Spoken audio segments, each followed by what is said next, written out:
Now, the Premier certainly getting an earful today on a number of fronts.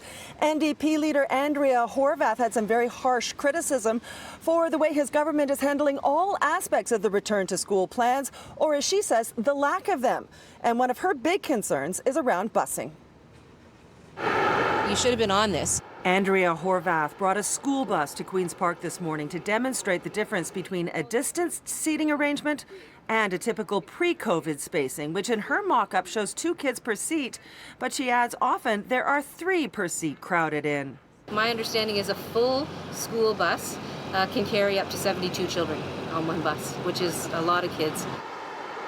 Horwath says the government should have been working a lot harder over the summer to figure out ways to keep kids distanced and safe when they go back to school in just 3 weeks' time, including hiring more bus drivers and adding more routes. And not just for the kids' sake, but for the drivers, the majority of whom, she says, are over 60. The Ford government hasn't done anything to try to source extra buses, then it's inevitable that kids are going to be cheek by jowl. Horwath accuses the Ford government of, quote, just keeping their fingers crossed that when kids go back to school they'll be safe, and she says that's not good enough.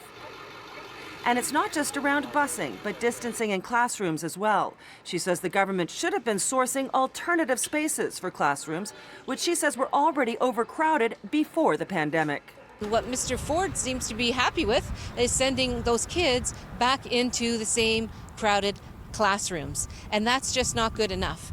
Parents are telling us that they're very concerned about the number of kids in classrooms. They're very concerned about the number of kids getting onto school buses, and they need to do better. Horwath says in spite of a $500 million education announcement last week, which she describes as a freeing up of reserves that already belong to school boards and that may be earmarked for other things. Again, not good enough, she says. Premier Ford disagrees that his government has done nothing. On the contrary, he says they've done everything possible, including adding funding both within the schools and buses to make sure they're sanitized and safe. We've increased cleaning, $40 million for buses. Just the cleaning alone, we've increased the spending on buses, over $20 million. We're spending, to put it into perspective, folks, we're spending $1 billion in transportation, getting our kids back and forth to school.